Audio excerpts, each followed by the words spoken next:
उत्तर भारत में तो मुझे लगता है कि हर एक जगह आपको सरदेव भावराव देवरस जी के नाम पर संस्थान उनकी स्मृतियों को और उनके उस विराट व्यक्तित्व के बारे में हम सबको अवगत कराता है कि कैसे समाज को जोड़ने के लिए अनेक सामाजिक सांस्कृतिक संस्थाओं संगठनों और को उन्होंने नेतृत्व देकर के आगे बढ़ाने का कार्य किया और वो आज भी हमारा मार्गदर्शन करता है। उनकी स्मृतियां इसके साथ जुड़ती हुई दिखाई देती हैं, उनके विराट व्यक्तित्व और कृतित्व के दर्शन इसके साथ होते हुए दिखाई देते हैं। और दूसरा नाम है भारत रत्न पंडित महामना मदन मोहन मालवीय जी का। मालवीय जी देश के प्रखर स्वतंत्रता संग्राम सेनानी थे। मालवीय जी देश की आजादी के इस पूरे आंदोलन में हर क्रांतिकारी के एक प्रखर अधिवक्ता के रूप में भी न्यायालय में जाकर के हर क्रांतिकारी की पैरवी भी करते थे।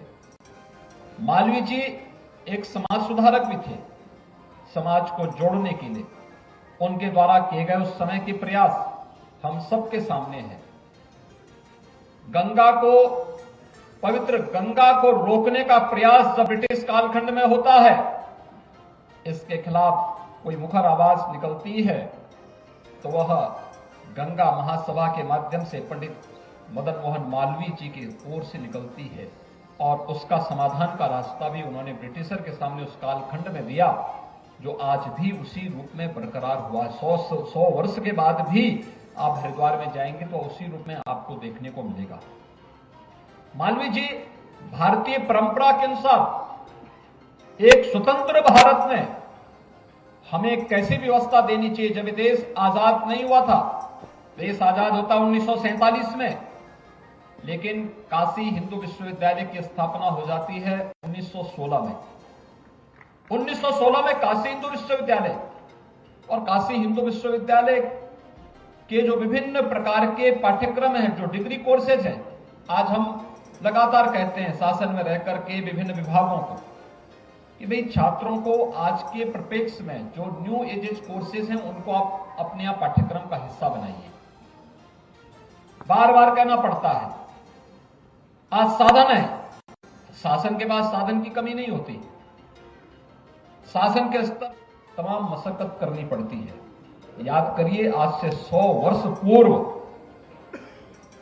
महामना ने काशी हिंदू विश्वविद्यालय में सभी कोर्सेज दिए हैं जो आज के परिप्रेक्ष्य में भी देश को और समाज को एक नया नेतृत्व दे सकते हैं।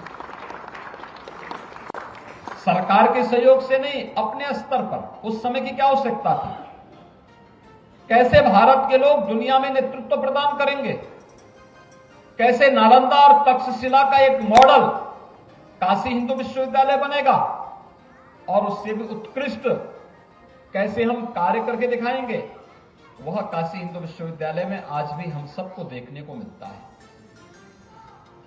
यानी इन दो महापुरुषों के नाम से जुड़ी हुई एक संस्था आज यहां पर भूमि पूजन के साथ यहां पर आगे बढ़ रही है। माघी पूर्णिमा भी है, संत रविदास जी का पावन जन्म जयंती का दिन भी है, सरदेव भावराव देवरस जी का भी और महामना जी का भी नाम एक साथ इसके साथ जुड़ा हुआ है।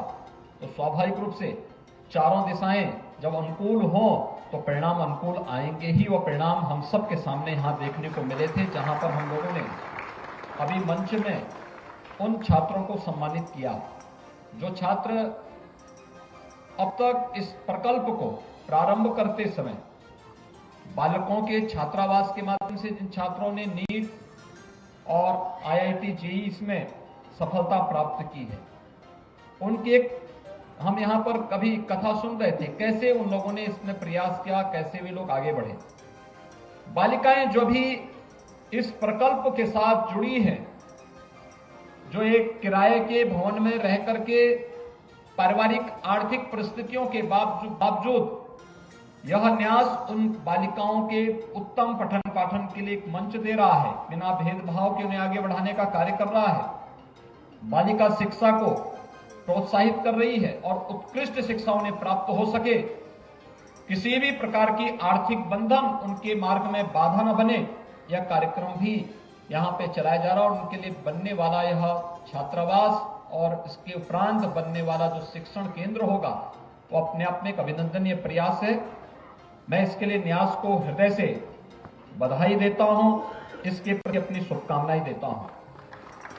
भाइयों बहनों, केंद्र और राज्य सरकार ने एक ऐसी स्कीम प्रारंभ की है जो छात्र छात्राओं को आगे बढ़ाने में एक बड़ी मदद कर सकता है, उसे आगे बढ़ाने का कार्य कर सकता है।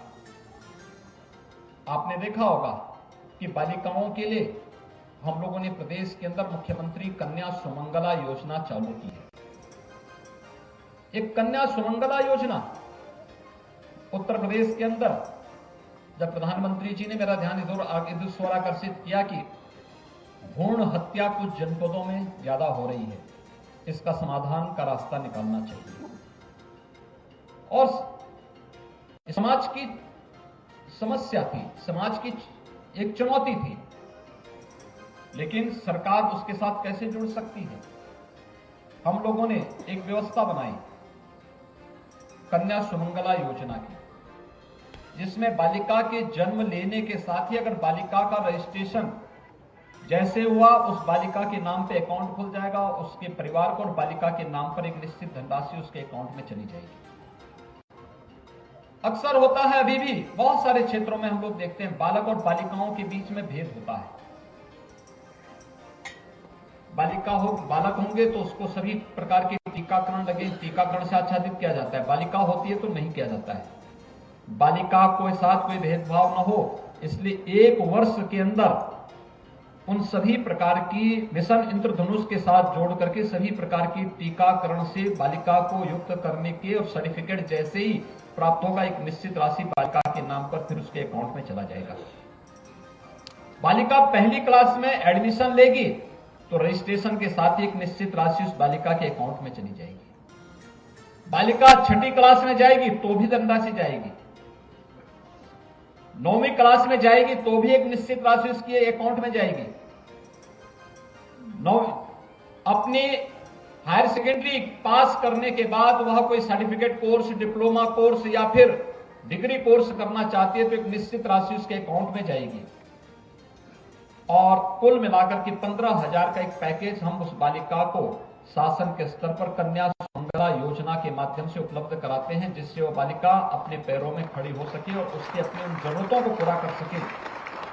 यद्यपि शिक्षा उस फ्री में हम लोग शासन से स्नातक स्तर की शिक्षा उपलब्ध करवा रहे हैं।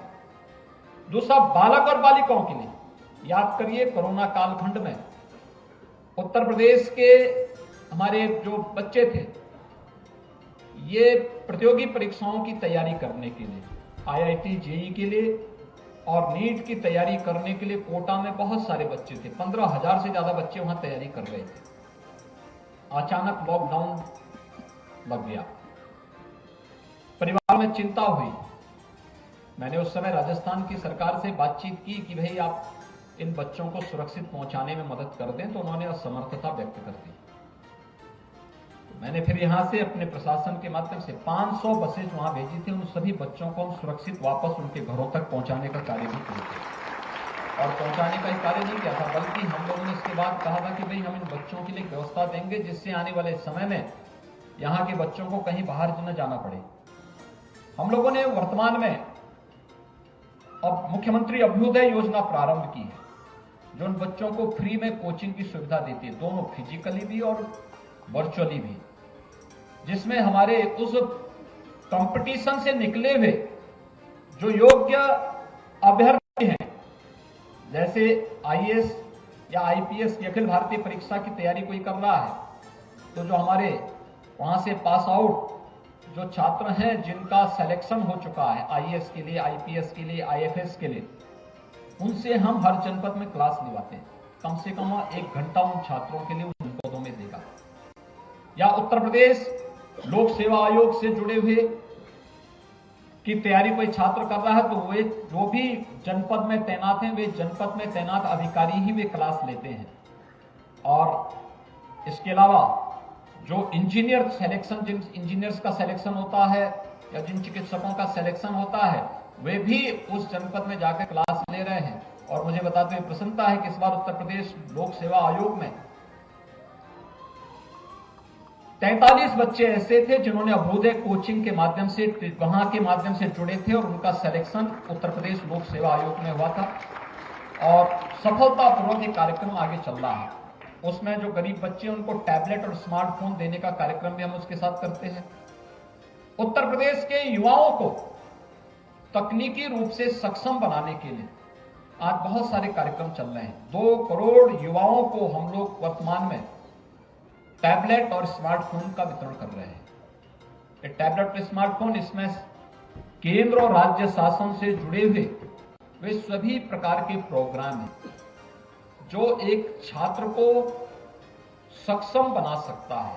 न केवल डिजिटली सक्षम बनाएगा बल्कि उस छात्र को, जैसे एक बार मैंने एक तकनीकी संस्थान से, बहुत उत्कृष्ट तकनीकी संस्थान है उत्तर प्रदेश का, उसके 20 छात्रों ने, फाइनल ईयर के 20 छात्रों ने मुझसे मिलने की इच्छा व्यक्त की। मुझे भी अच्छा लगा कि 20 छात्र मुझसे मिलने के लिए आ रहे हैं, तो मैंने कहा मैं उनसे भी पूछूंगा क्या वे कर रहे हैं। वे 20 छात्र मेरे पास आए थे। मैंने उन लोगों से पूछा, परिचय के बाद मैंने उन लोगों से पूछा, मैंने कहा कि आप लोग अब अपनी डिग्री प्राप्त करने के बाद क्या करेंगे? तो 20 में से 2 ने कहा कि मैं पैकेज मिल गया है, बाहर जाएंगे। 4 छात्रों ने कहा कि हम सरकारी नौकरी करेंगे। 14 जो थे उनमें से 4 ने कहा कि साहब हम तो अपने पारिवारिक कारोबार को आगे बढ़ाएंगे। लेकिन 10 छात्र थे, उन्होंने कहा साहब हम अपना स्टार्टअप प्रारंभ करना चाहते हैं लेकिन हमारे पास पैसा नहीं है। लेकिन ये 10 छात्र थे जो अपना स्टार्टअप स्थापित करना चाहते हैं, वो कह रहे थे हमारे पास कोई पैसा नहीं है।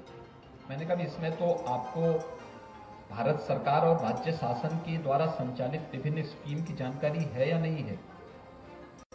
तो वे चुप रहे। मैंने कहा प्रधानमंत्री मुद्रा योजना के बारे में सुना है? तो उन्होंने कहा नहीं। मैंने कहा क्या आप लोगों ने मुख्यमंत्री युवा स्वरोजगार योजना के बारे में सुना है? कहा नहीं। मैंने कहा प्रदेश की 1 जनपद 1 डिस्ट्रिक्ट 1 प्रोडक्ट की जो हमारी योजना है और उसमें शासन के द्वारा दी जाने वाली सब्सिडी है, इसकी जानकारी आपको है? उन्होंने कहा नहीं है। हमने कहा यही होता है, जब समाज पीछे होता है और सरकार आगे होती है तो योजनाओं की जानकारी केवल सचिवालय स्तर के अधिकारियों को ही होती है, बाकी समाज उससे वंचित रह जाता है। ये इसका एक दुष्परिणाम यहाँ पे देखने को मिला। और फिर मैंने उनसे कहा, मैंने कहा अगर इस सभी स्कीम की जानकारी आपको होती तो आपको स्टार्टअप अपने फाइनल ईयर में ही आप अपने स्टार्टअप की तैयारी कर सकते थे और शासन की योजना का लाभ आपको सीधे बैंकर्स आपके घर में आकर के दे सकता था, आपके छात्रावास में आकर के दे सकता था।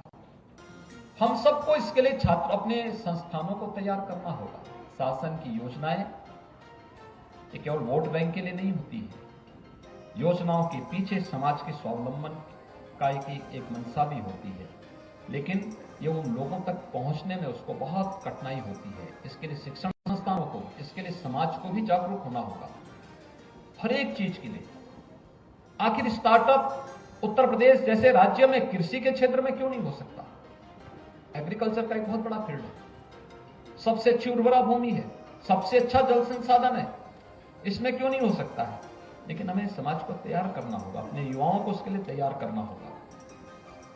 1 डिस्ट्रिक्ट 1 प्रोडक्ट का एमएसएमई यूपी का सबसे बड़ा बेस रखता है। यूपी के एक्सपोर्ट को शासन ने थोड़ा प्रोत्साहन दिया, वो फिर से चलने लग गया और आज उत्तर प्रदेश के एक्सपोर्ट को 1,60,000 करोड़ रुपए सालाना उसने एक्सपोर्ट उत्तर प्रदेश से करना शुरू कर दिया।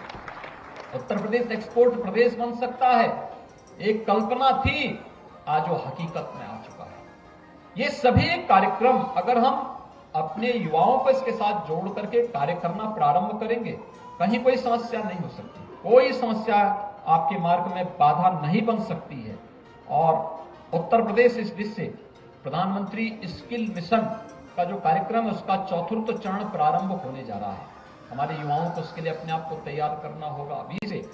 स्किल मिशन के बारे में अगर भारत सरकार या राज्य सरकार कोई भी कार्यक्रम अपना घोषित कर रही है तो वह एक निश्चित प्रक्रिया के तहत हमारी संस्थाओं के पाठ्यक्रम का हिस्सा बनना ही चाहिए। अगर हम इसको पाठ्यक्रम का हिस्सा बनाएंगे तो अपने छात्रों को स्वावलंबन की ओर अग्रसर करने में कहीं कोई दिक्कत भी नहीं होगी और वे डिग्री लेने के बाद उन्हें भटकना नहीं पड़ेगा, इधर उधर नहीं जाना पड़ेगा, किसी के सामने हाथ नहीं फैलाना पड़ेगा, क्योंकि इतने ज्यादा कार्यक्रम आज के दिन पे चल रहे हैं। इस पे थोड़ा भी प्रयास हम प्रारंभ कर देंगे, उसके बेहतर परिणाम हम सबके सामने आएंगे। और मुझे पूरा विश्वास है कि आज यहाँ पर महामना शिक्षण संस्थान जो भावराव देवरस न्यास के माध्यम से संचालित है, यहाँ पर बालिका प्रकल्प का जो कार्यक्रम प्रारंभ हो रहा है, यह उत्तर प्रदेश की बालिकाओं को स्वावलंबन के पथ पर अग्रसर करने और उसके माध्यम से समाज की नींव को और मजबूत करने में सहायक सिद्ध होगा। यहाँ पर जिन दानदाताओं ने आज यहाँ पे सहयोग किया है, मैं उन सबका अभिनंदन करता हूँ और मैं न्यास से और इस पूरे प्रकल्प से जुड़े हुए जो भी हमारे पदाधिकारी हैं उनसे भी कहूंगा कि सरकार आपके साथ में है। जहां पर भी कोई आवश्यकता पड़ेगी आप जरूर बताएगा, सरकार आपको हर प्रकार से इस प्रकार के पवित्र कार्यक्रम के साथ हर प्रकार से मदद करेगी। इस पूरे कार्यक्रम के प्रति मैं अपनी शुभकामनाएं देता हूं। आज के इस अवसर पर एक बार फिर से सदगुरु संत रविदास जी महाराज की 646वीं पावन जयंती के अवसर पर उन्हें नमन करते हुए हम उनके मूल्यों और आदर्शों को अंगीकार करके समाज में समरसता का माहौल बनाने में सफल होंगे, इस विश्वास के साथ इस सब पूरे कार्यक्रम के प्रति मेरी मंगलमय शुभकामनाएं। जय हिंद।